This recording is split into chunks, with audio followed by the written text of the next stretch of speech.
Welcome everyone. My name is Yael Rein. I am AIPAC's Director of Venture Tech. We're glad you're able to join us for our digital discussion on cybersecurity and remote work during COVID-19, and excited to feature two expert speakers in the cybersecurity space who will provide a deeper analysis of the Israeli cybersecurity ecosystem and the heightened threats that we're witnessing currently. We're joined by Galina Datskovsky, serial entrepreneur and an internationally recognized information governance, privacy, compliance, security, and artificial intelligence expert. Galina is currently the CEO of VaporStream. Welcome, Galina. Thank you. We're also joined by Mark Gazit, who has over 2 decades of experience in the high-tech industry with a track record of maximizing revenue, net earnings, and a shareholder value for startups, turnaround companies, and rapid growth global organizations in emerging markets and economies. Mark is the CEO of ThetaRay. Welcome, Mark. Welcome, Yael. Great to be here. So at the conclusion of the interview, we'll open it up for questions from you, our audience. You can ask questions throughout the conversation by typing it into the chat box or by sending an email to me or my colleague, Dana Solomon, who's the Boston Tech Director, who will be helping out with the Q&A portion of the call after the interview concludes. We'll put both of our emails into the chat box. If you want to send an email privately to either of us, we'll be happy to source those questions at the end of the interview. Before I begin, I'd like to remind everyone that this conversation is off the record and close to the press. Additionally, as we're trying to make these calls as interactive as possible, we've launched another poll focused a little bit more on cybersecurity and COVID-19, and would love to hear your thoughts as the audience with regards to this specific topic. So our poll is currently in session. If you have any questions, or if you'd like to fill out the poll, it's going to be open throughout the entire conversation. So I encourage you to fill out that conversation or those polls while we're in the process of the interview. So without further ado, let's start the conversation. Big picture first, both to Mark and Galina. As we navigate the challenges posed by COVID-19 and work to halt the spread of this deadly pandemic, many of us are settling into this routine of working from home. I for sure am. I'm calling from home or calling into this Zoom call from home. For many of us, though, this can pose as a major cybersecurity dilemma. Can you give us an overview of the cybersecurity challenges we're facing as we've transitioned into this work from home lifestyle? Let's start with you first, Galina. Sure. Thank you, Yael. And absolutely, I'm also working from home, so the challenges are ever present.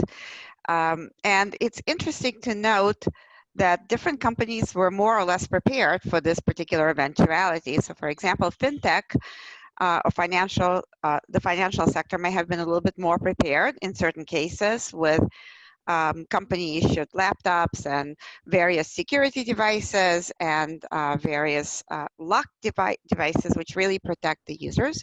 And some of us were really plunged into this without any preparation at all, and perhaps are left fending for ourselves as far as the security goes. But I thought maybe before we even take this a little bit further, it's worth just defining some statistics to put some of this in perspective. So first of all, when we talk about cybersecurity, what is cybersecurity? And I actually pulled up an interesting definition, which I think would be interesting for everybody to just level the playing field. It also is referred to information technology security, and these are techniques for protecting computers, mobile devices, so don't forget your phones and tablets and everything else you're using out there. So when we talk about security, we're all inclusive, networks, programs, and data. And oh, by the way, when we mean your devices, it's also Alexa and your smart switches and your Ring doorbell and everything else that's smart in your home. So don't forget all of that. And it's protecting all of those things from unauthorized access and attacks. And now, interestingly enough, we don't know this, but before the COVID-19 epidemic, there was an attack occurring every 39 seconds, which is really pretty staggering if you think about cyber attacks. And this is before now, and the uptick now is actually greater. 43% of those attacks target small businesses, so it's not just big companies. Mark will talk about the financial sector and the large banks, but it's not, all of us are not exempt. At least 64% of companies have actually experienced an attack. And the estimated cost of attacks for 2020, this is prior to the pandemic, was going to be about $150 million just in attacks, the cost of those attacks, whether it's clearing those up or actual I'm not even talking about what might be stolen. So lots and lots of things that very scary statistics as we are working from home. We're saying, oh my goodness, you know, there was certainly a vibrant community of cyber criminals even before this. And there are different kinds of attacks that you should be aware of as you're working from home, because sometimes you might have to protect yourself. So for example, phishing and spear phishing. If any of you saw an email that says, somebody used your credit card on Amazon to buy a $4,000 gift card for somebody else, click here, don't click. That's called a phishing or a spear phishing attack, a directed attack. And you will click and you will be compromised. So you have to be really, really hypersensitive, particularly because you're working from home. And this is something to be really aware of. Malware like Zoom has been sort of compared to malware, at least on the Mac. And so not necessarily on other devices. So Zoom now took, and this is to another question, all of their development team and is working on cybersecurity fixes for all of their products. Very, very important. They realized that suddenly everybody, including us, is using Zoom. Very important to protect everybody. So maybe this kind of attention wouldn't have been happening if it wasn't for COVID-19, but it has certainly been brought to the forefront. And other attacks, like let's say your Amazon service might go down because somebody is launching a denial of service attack, and not necessarily just your Amazon service. Could you imagine if it's your hospital service? So all kinds of things could happen to both organizations and individuals. I didn't even go to IoT. And it's really, really important to be cognizant of it. If your company protected you, fantastic. If your company didn't protect you, this is a good time to have an antiviral, to have good hygiene, just like you're washing your hands, right? Good hygiene for your data, for your computer usage, really, really important at this time. Mark, how about you? So I would like to add to what Galina said, and it's absolutely true, and show a sort of point of view of financial crime, what we call financial cybercrime. The trend started quite a few years ago when the world of financial crime has changed and became a cybercrime. If you think about it, even before the COVID-19 situation, bad guys didn't really come to a branch of a bank and threaten the clerks to shoot them up and steal their money. It still happens in Hollywood movies, but in reality, it's all moved to the web. But today, it's even more than that. And we already see reports from our customers, the largest banks, that the crime is on the rise. Now, we all know that during the crises, the level of crime is going up. But this crisis is unique. It's not unique not only because it's a medical crime versus being a medical crisis versus being just a financial crisis, but it's also unique because everything is now done remotely. It's employees of banks.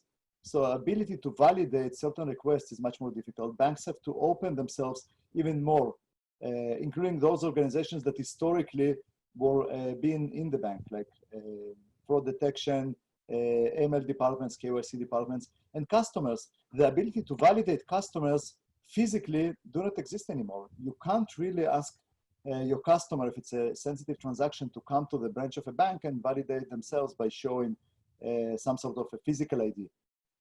Banks had very fast to develop policies and procedures to validate their customers remotely. And what we see is that bad guys are definitely using it all around the world, by the way. I decided to look at what Interpol is saying about the current situation, and which is truly international. And they mentioned all types of attacks. Just to mention a few, of course, it's telecom fraud or multi-channel fraud. So attackers combine various types of methods, phone, web, messaging, and all types of fraud that we knew in the past are on the rise, whether it's phishing attacks, but also romance scams, investment and boiler room frauds, extortion, payment cards, and money laundering is on the rise as well. And of course, as we continue, we'll talk a little bit about what needs to be done and what are the mitigation practices. But definitely the criminal activities that basically convert cybersecurity attacks into real money, because that's what the bad guys want, is on the rise. Right, and Mark, you might say the criminals are also working from home. Oh, they've done it before. Now it's Yeah. heaven for them. Now it's heaven for them. Yeah. Yeah, so the criminals are still working from home. A lot of us are working from home, and the threats are definitely there. They're on the rise. But from the conversations that we've had in the past, both with you, Galina, and Mark, we've also spoke about how we've been seeing many companies across many different sectors pivot their efforts during this time of the coronavirus. In your opinion, how have certain Israeli cybersecurity companies or fintech companies pivoted their efforts during COVID-19 to help combat the challenges that we're seeing in the rise of these cybersecurity threats? Yes, I will give you a few examples of companies that taking the necessary moves, and indeed, every crisis creates an opportunity. And you know, since you did touch Israel, I guess we all know that crisis is not a new state or a new situation for Israel. Israel is used to deal with crises. Some people even say that it's one of the reasons for the success. French say that there's nothing like guillotine to sharpen one's mind, or that necessity is the mother of inventions. And we all know that Israeli banks are probably the most attacked one, but Israel in general, a great country, neighborhood is a bit difficult. So just a few examples. I can talk about ourselves. We historically provided fraud detection systems for customers. We found a few interesting phenomena. We already discussed about the fact that the financial crime is on the rise. But not only that, the cost factor becomes much more important for financial institutions, for example. So the ability to reduce the level of false alarms. And we know that it's one of the biggest issues in the world of cybersecurity. We have huge level of false alarms, ability to reduce the level of false alarms, ability to decrease the research time and to do it in a much more intuitive way remotely is something also very, very important for customers. One thing that is actually interesting, and we see it more and more, historically, the IT departments for large organizations were the one that many cases claimed that they could do everything by themselves. And banks were inclined, and other large organizations were inclined to add more and more people there. I think now the financial implications are such that even the larger customers understand that not invented here is probably not the best approach, and they are more inclined actually to work with Israeli cyber companies, and also the ability to be fast, agile, and to react fast on changing threats and developments is something that's also unique for the Israeli startups. Many companies that historically discounted the hospital sector and healthcare sector now started to provide cybersecurity to hospitals. And we know that following the crisis, probably there will be a large inflow of investments going to hospitals. And last but not least, as we speak, there is a $2 trillion aid package that banks in the United States are supposed to distribute for small and medium businesses. And of course, it creates a lot of fraud opportunities for the bad guys, but it's also create great opportunities for companies like ThetaRay and others to propose very fast, very easy to deploy solutions to deal with deployment of money. And the last but not least, we all know that the money today becomes cheaper and cheaper. Today you can buy money for as little as 0% interest rate, which creates opportunities following the crisis and when we get out to provide loans and other lending solutions for customers. And again, Israeli companies in the world of in areas of cybersecurity and AI are looking to provide solutions to financial institutions, but also to the newcomers, digital banks, virtual banks, and others. Right, and I'd love to add to that as well, particularly maybe outside of the banking sector, many companies in general, Israeli companies as well, are pivoting. I mean, I could certainly give you an example from my own experiences at VaporStream.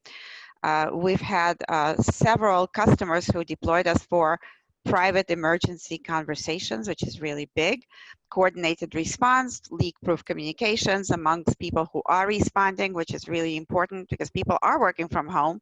and communicating in security and privacy is really important. So telemedicine, obviously really important. It's suddenly, you're not going to go to your doctor. You're going to have a call with your doctor. But how are you going to have that call with your doctor? Like, for example, me, I would not have it over Zoom if I'm discussing something very private. I would want to look for a private HIPAA certified application that's going to allow me to do that, because that information could then be collected and used in other ways. And when I mean collected, so privacy to me is part of security. If you imagine data is all collected, so if you, for example, use your carrier text, that information is often collected. If you take a picture of, let's say, something to do with your condition and ship it, goes into your, let's say, iCloud, gets synchronized. You don't know where that data, I'm not saying anything about any company. Everybody swears they protect your data, but somehow it doesn't get lodged in large data banks, gets mined. And yes, it could be anonymized, but if you have 5 points of anonymous data, you could uniquely identify the person with 100% certainty. So do I trust it? No, not really. So I will choose my telemedicine provider in a certain way. So those are kind of, by the way, talk about personal security from question 1. A lot of companies are pivoting to that, including us. I do want to mention 2 interesting companies. Actually, both of them have some funding from our crowd. One is Data.World, which actually, I just said data. Oh, it's not necessarily good to have all of your data publicly available. When we're talking about pandemic data, it's extremely good to have that data publicly available, so everybody has access to that data. It democratizes access and allows people to find solutions and control the crisis.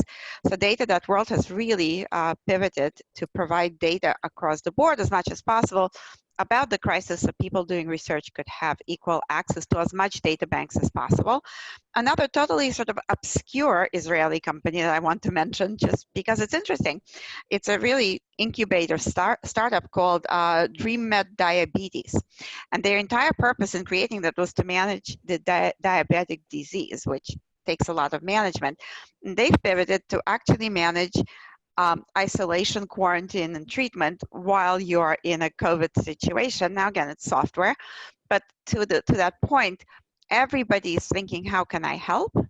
And to the point, which is nothing to do necessarily only with Israel, but people who have private 3D printing, printing equipment, as long as they could create a clean room in their garage, home, wherever, lab, whatever lab they have, printing equipment to provide to first responders. So lots and lots of people are sort of assisting in efforts with COVID response.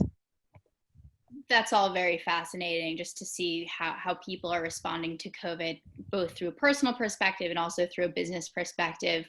And just to touch on the point that you made earlier, Galina, about the rise of cybersecurity threats that we've been seeing, I actually found an interesting stat. It was research done by the Israeli tech company Checkpoint, and they had mentioned that since mid-February, coronavirus-related cybersecurity attacks have soared, as the number of daily attacks have increased from a few hundred to more than 5,000 at the end of March.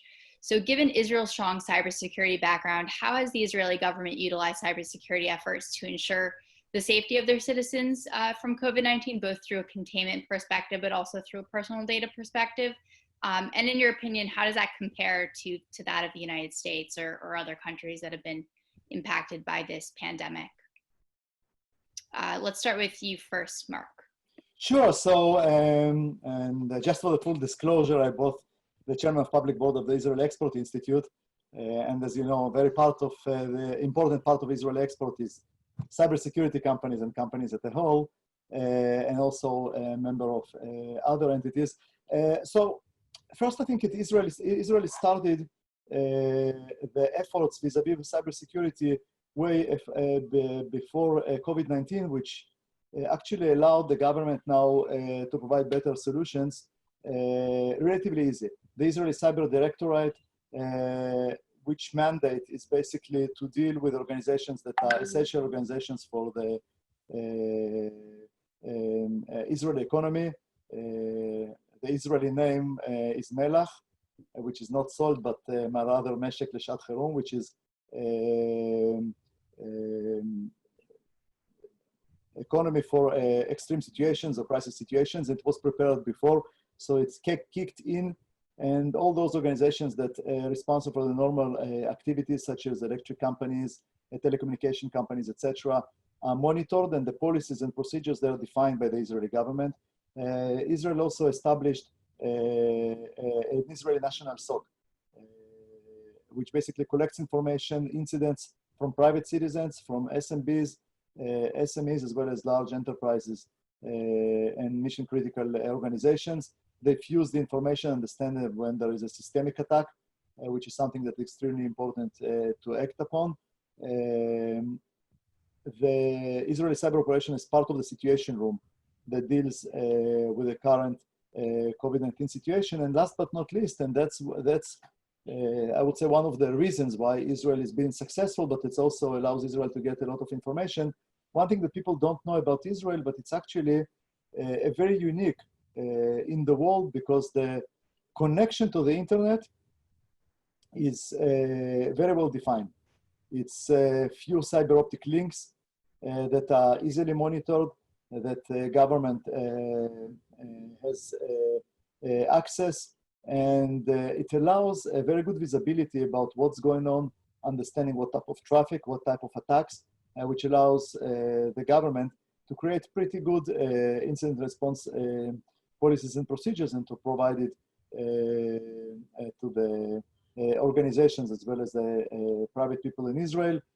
Currently, there are no specific advisories other than the generic ones, but once there is an organized effort, for example, the one that was done by Syrian Liberation Army in the past, or Iranians, because of this unique setup, it makes it possible to alert the public.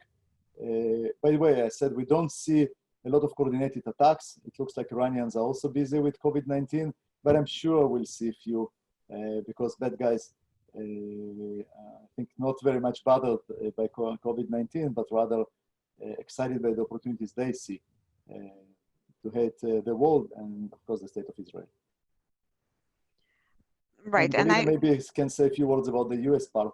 Right, and the difference, of course, maybe between the U.S. and Israel, first of all, is size, right? When you're talking about 8 million people, that's one thing. When you're talking about 300 million people, it's an entirely different scale. Also, the laws of our countries are quite different. When we start looking at the law, and here it's really important to look at the law, particularly U.S. law, we have state laws, so state to state, the laws differ. Certainly federal laws are really there. There's a very, very heavy assurance of privacy, both on the federal level as well as on state levels. And some states might be even much more stringent, like let's say California and New York, on privacy than, let's say, the federal government is. So it's very difficult to mount any kind of coordinated response without giving up some amount of privacy, which we are not quite so eager to give up in any way.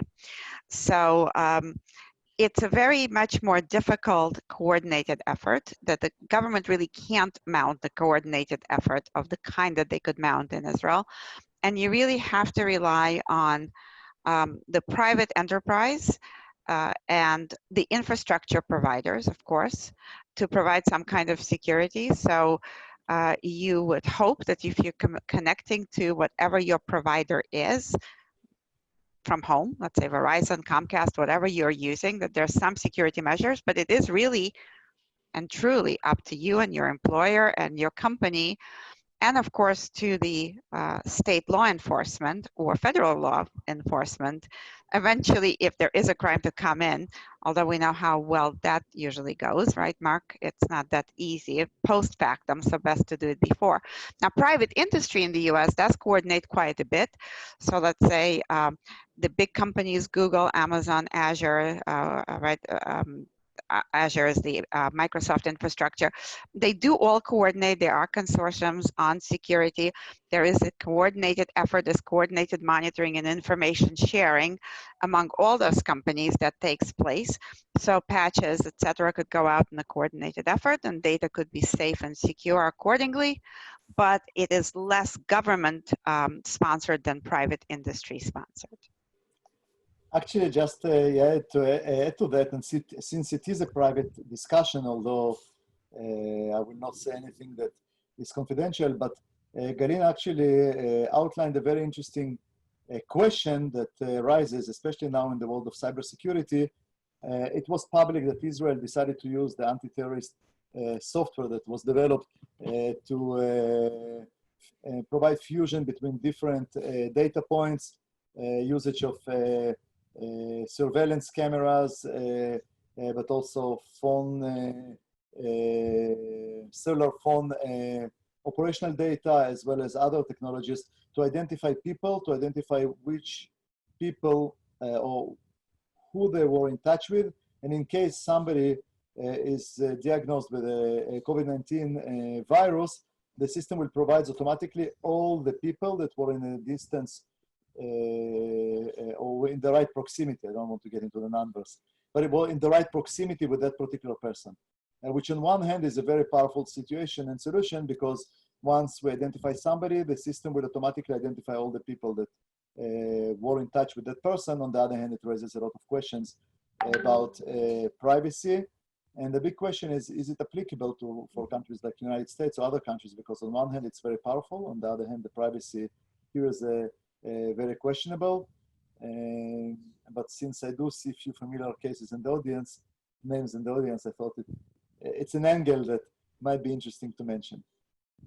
Definitely. Yeah, absolutely, Mark, and it's a great point. But again, people here would really, probably in the United States, we're very privacy conscious. I can't imagine an app like that being deployed unless things get a lot worse, and there's practically a Military Powers Act that's enacted, because everybody would be quite concerned about the violations of privacy that be. I could imagine the lawsuits.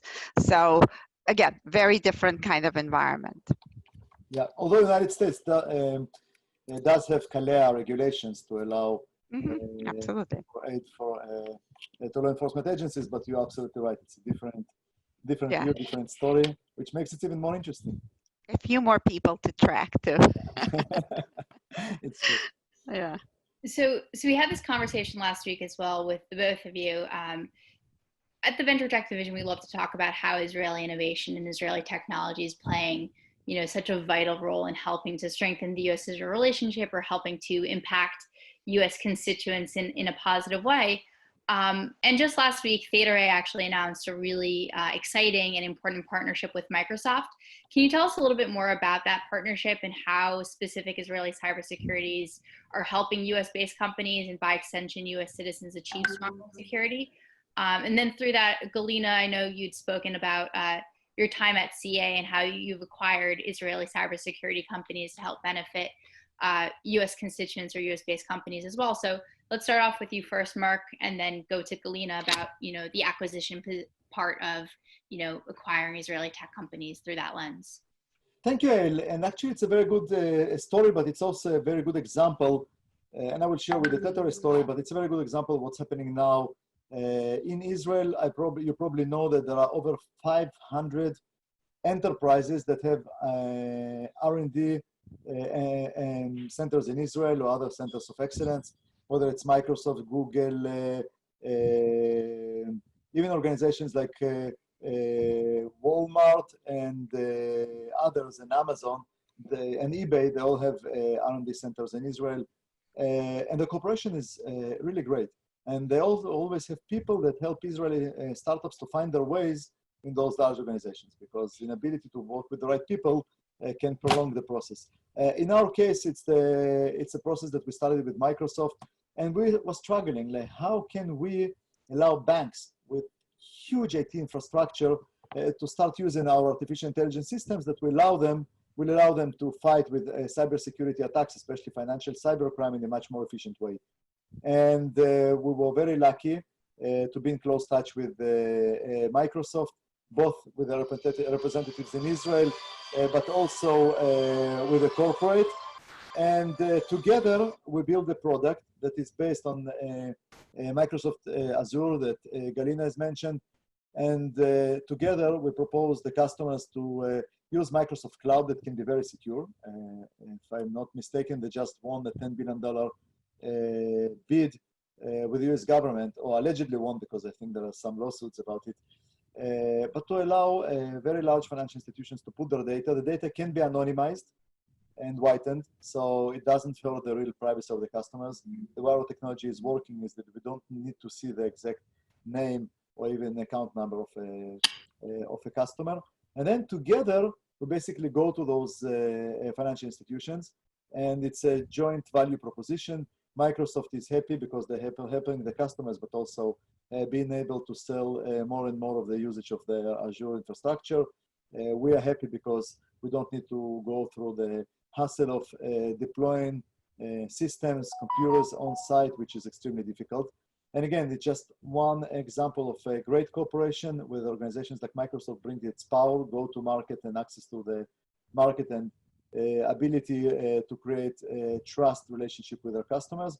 And the Israeli side, in this case, is ThetaRay, brings agility, innovation, and ability to provide solutions that Microsoft couldn't provide by themselves. And it happens to us, it happens to other organizations as we speak. And it's a great example, I believe, of the US-Israeli cooperation. Yeah, absolutely.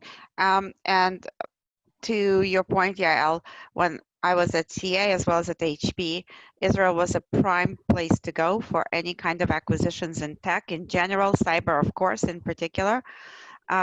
Generally, we acquired almost a company a month. I'm not saying just in cyber, but in various technology sectors, almost a company a month, maybe not quite, 12 companies a year, but that was a very, very common place to come. To Mark's point, that's where you look for innovation, you look for new solutions and new talent. Now, traditionally, you looked at Israeli companies and most of them were growing to be sold. That was the real forte of Israeli entrepreneurs, was to build a company and sell it rather than take it further and either build it up privately or go public. It really only started fairly recently. Maybe Mobileye is a good example, right? Everybody talks about Mobileye, but that was perhaps one of the first very successful public offerings. Literally one of the first, and hopefully we'll start to see more of the build and grow rather than just grow and sell, which there's nothing wrong with. And sort of all big companies, to Mark's point, Microsoft has a big center, and the big center is not only for cooperation, but there's always scouting for who do we acquire next, right? There was a company called Secure Islands that was acquired by Microsoft and built in for data leak prevention. Just not too long ago, actually, I was at HP when that acquisition happened, and we wanted to bid on that company as well, but Microsoft bought them first.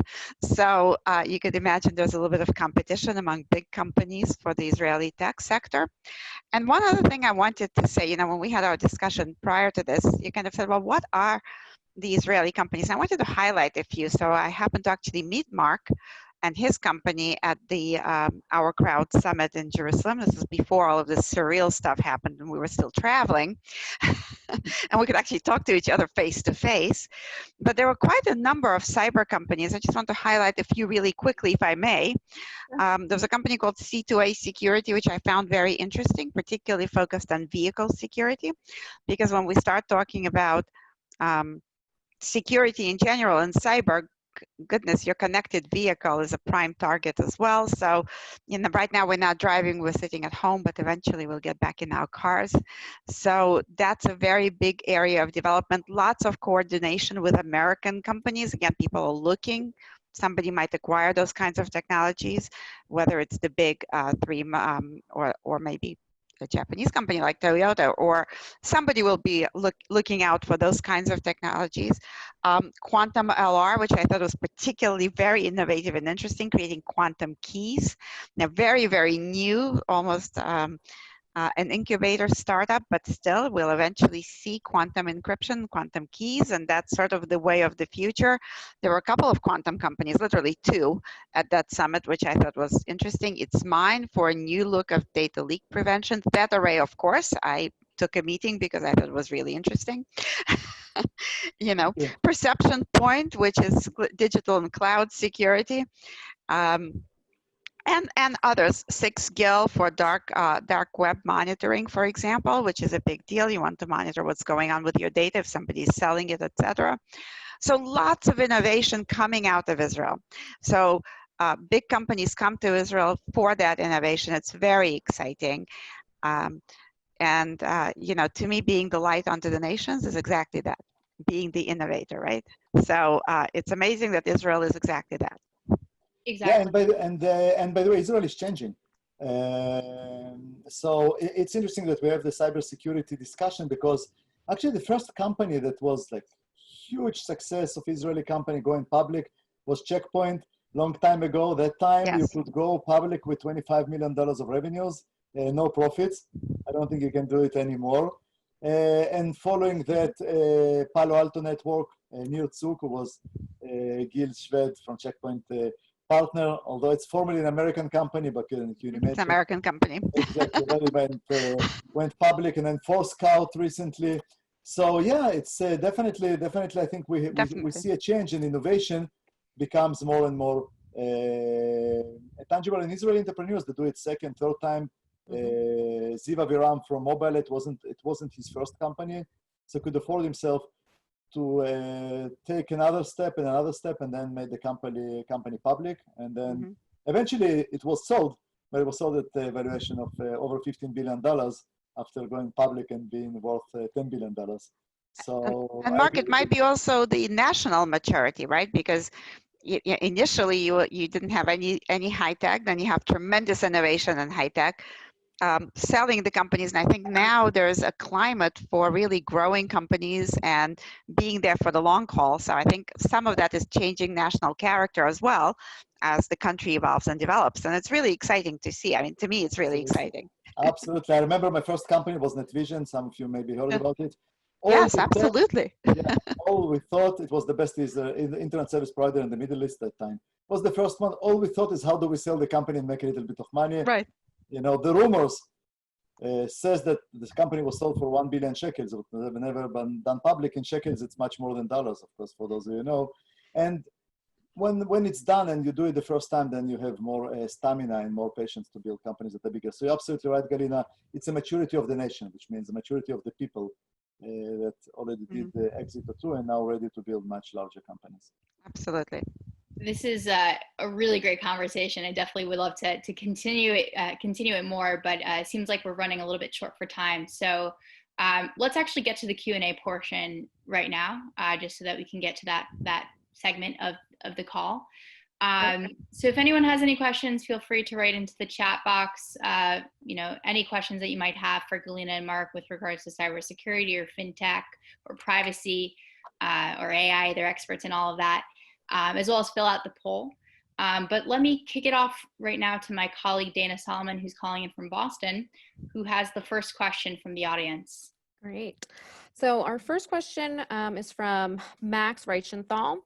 And so for those who maybe own a small business, are working for a small business, and are getting more comfortable with cloud storage and this remote working that we've all had to adjust to over the last couple of weeks, how comfortable should they feel, or how do they get more knowledgeable about how the large cloud hosting companies, AWS, Google, Azure, how they're protecting them and their businesses as far as cybersecurity? Okay, shall I take a first stab, Mark? Sure. Okay, so first of all, I'm glad that, thank you for that question. It's an excellent question, because actually I'm glad you said the big companies. The big companies like Microsoft, Google, and and Amazon could definitely do a lot better in cybersecurity than any small company on its own. They do have a concerted effort. They do monitor their systems regularly. They do update it regularly. There's regular security. So from that perspective, I am very comfortable with most providers. Now, having said that, there are some caveats to think about. So it depends on what it is that you're putting into that cloud, and whether you're going for a private cloud for your business or public, or are you actually writing applications and offering them as a service from that cloud. Because we even saw this with Capital One. The Capital One breach happened because somebody at Amazon had the keys to the kingdom, and I'm not going to go into the details of that, but you do need to think about what is your portion, and you have to be clear about it, and what is it that they provide. So even, let's say Amazon as an example, they're totally managed services that they provide, and there are also managed services that they provide where you would be required to monitor certain things. So you just really need to be clear. The other thing you need to think about is, who are you selling your services to as a small business? So what do I mean by that? Let's say if you're doing a lot of business with Europe, then you will be affected by GDPR regulations. And you might have to do what's called data segregation and keep the European data separate from the US data, plus to keep that such data in Europe, in the EU countries, as opposed to keeping it somewhere else. Typically, Azure or Microsoft and Amazon are much better equipped for that than Google. So if you look at their structure, it's pretty hard for a small business to get a guarantee from Google that data will be localized. It's not so difficult at all from the other providers. So my basic advice is, yes, they will do better than you could do on your own. For sure, do the cloud, but do look at what's important to you, and then make sure that you take appropriate steps to pick the right provider and to pick the right additional protections that is still up to you. Mark? Yeah, I definitely agree with you, and I often have this question. So on one hand, small businesses actually are better suited to use cloud than large organizations, not because the cloud is much more secure, but usually cloud is much more secure than, and I don't know about you, of course, but much more secure than most of the SME networks, because their ability to keep full time CISO, chief security officer, is limited, and those people are relatively expensive. So what I found is that cloud usually will be more secure than those networks, while in large organizations they do have secure networks. On the other hand, thing that happened to Capital One, and it's true, can happen to anyone, and at the end of the day, the data on the cloud is data that might be publicly available if there will be a breach. But having said that, the data is on your network, and if your network is connected to the internet, also can be, God forbid, publicly available if there will be a breach. So I would follow up what Galina said, and basically encourage you to exercise common sense. If you would encrypt something when you put it on your network, encrypt it when you put it on cloud. If there is something that shall not found its way to the public internet, don't put it in the network. But on the other hand, I do know that Microsoft, Google, and Amazon invest in huge level of resources to make sure that their cloud is secure and protected. So it's a sort of not a black and white answer, but that's the I guess that's the life in the time of COVID-19, which is a little bit of uncertainty, not black and white, but in general, cloud is okay. So we're actually going to release our poll results right now. I'd love to hear and see what the audience thinks with regards to what tech industries are the most in need for stricter cybersecurity measures during COVID-19. Interesting, this actually looks like a little bit close to a tie between fintech and digital health. So 32% voted digital health in need for stricter cybersecurity measures, 28%, excuse me, voted for fintech. Would love to hear your thoughts on the poll results, actually. But in addition to that, I'd like to just afterwards pivot to another question, which focuses a little bit more on personal security as well. As we're working more at home, in remote working from our homes or from other places, we're living in this new digital era with Amazon Alexas, Apple Watches, iPhones or Androids, have your pick, and more. And it seems that any form of wireless connection is a potential entry point for any hacker. How can individuals ensure that they're securing their personal devices and emails during this time period? And tangentially, how does that sort of fit into the different industries that people think are in most need for cybersecurity efforts to enhance? So maybe I will start with a survey, and then Galina, I know that you have a very thorough views on using digital devices at home. I do. By the way, it's such a great pleasure to see you again. It was just 1 month ago, and looks like different era. I know. So it's actually not surprising, because digital health is under severe attack, and it's under severe attack because of the financial value of it. It's not that hackers somewhere, again, it's off the record, but whether it's Russia, etc., or North Korea, really interested in our health information.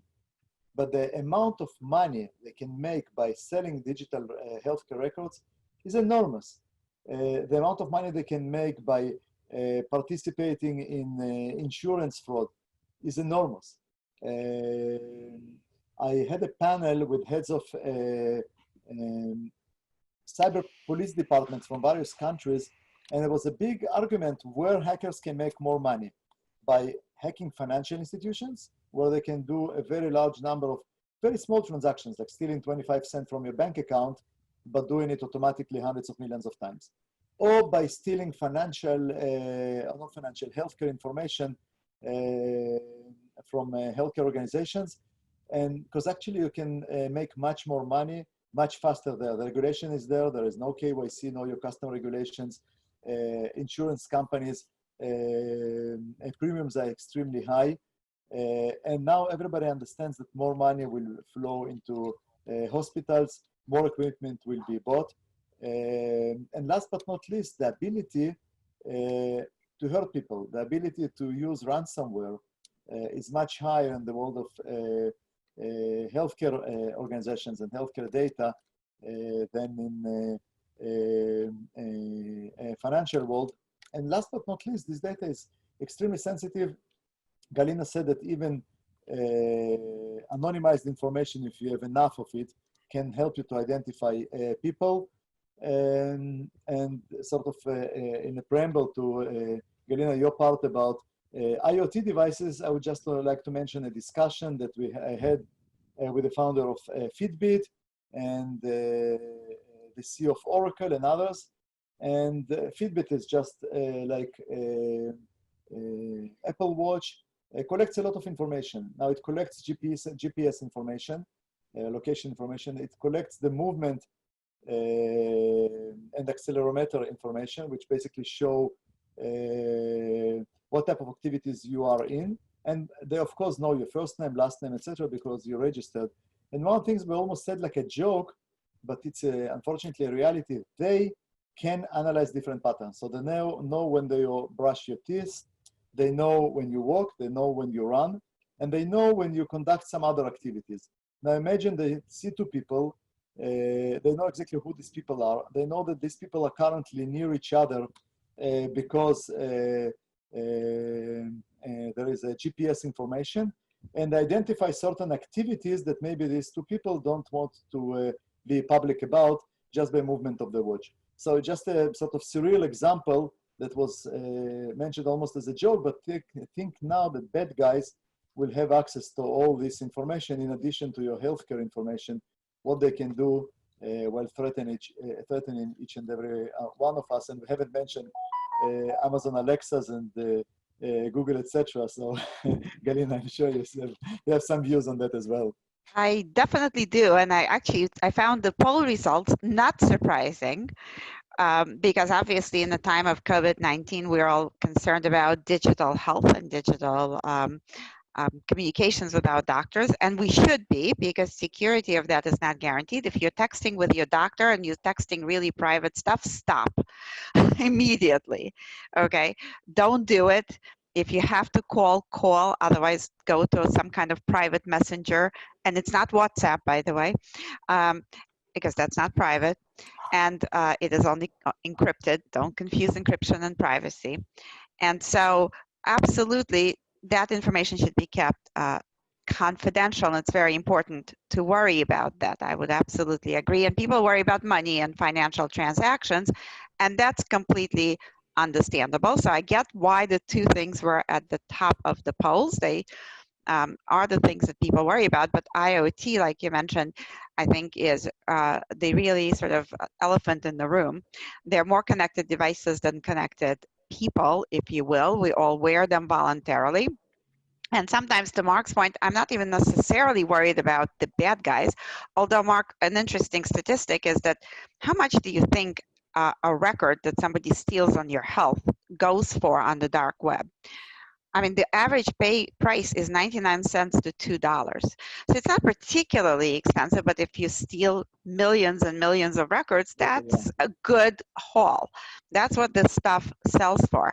And whether they will use that data against you, just simply open bank accounts and use your social security number, which often you voluntarily write down in the doctor's office on a piece of paper for the person behind you to copy, which you should never do either. Low-tech crime.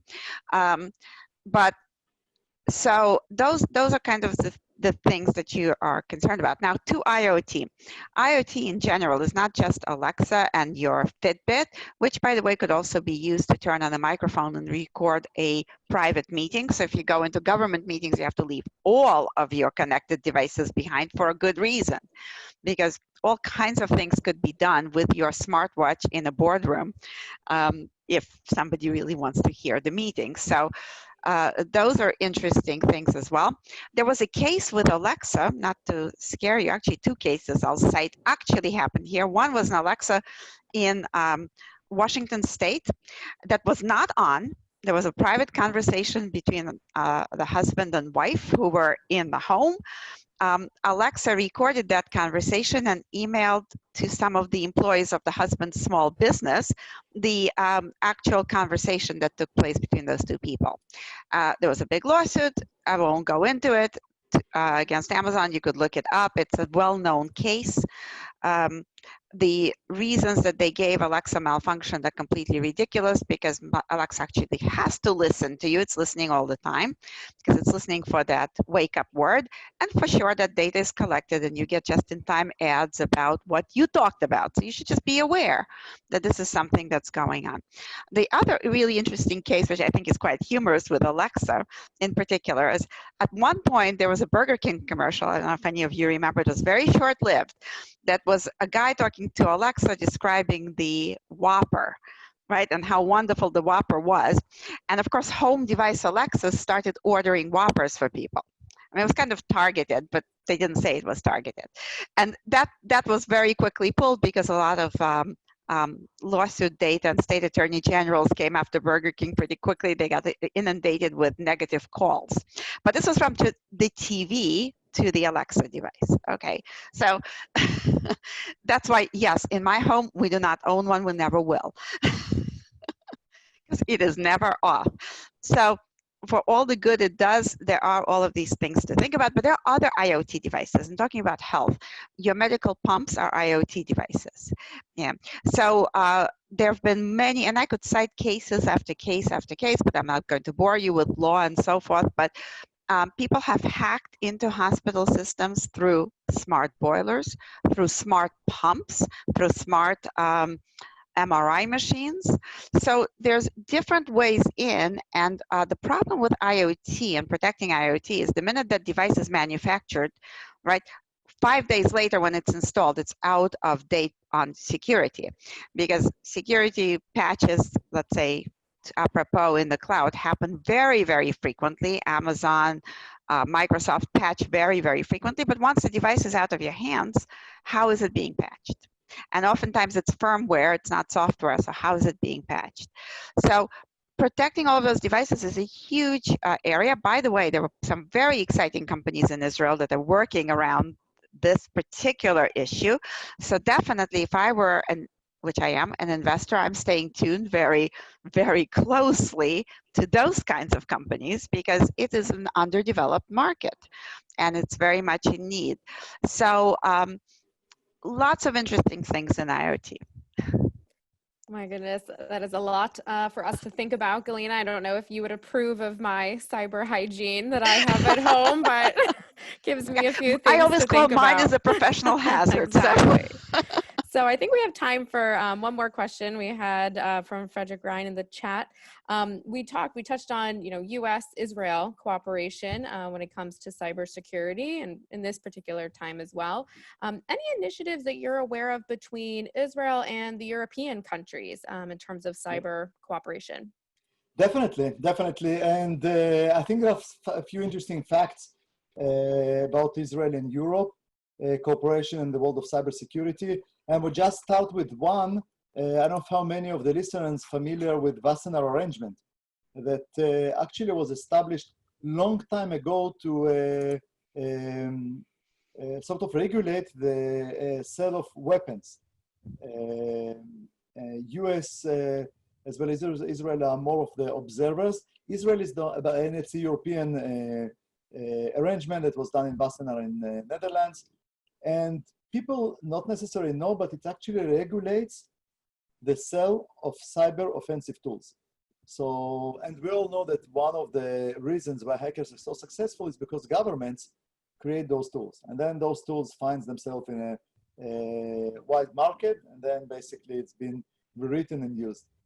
Israel is the only country in the world, by the way, that converted Wassenaar Arrangement, which is just an arrangement, into a law.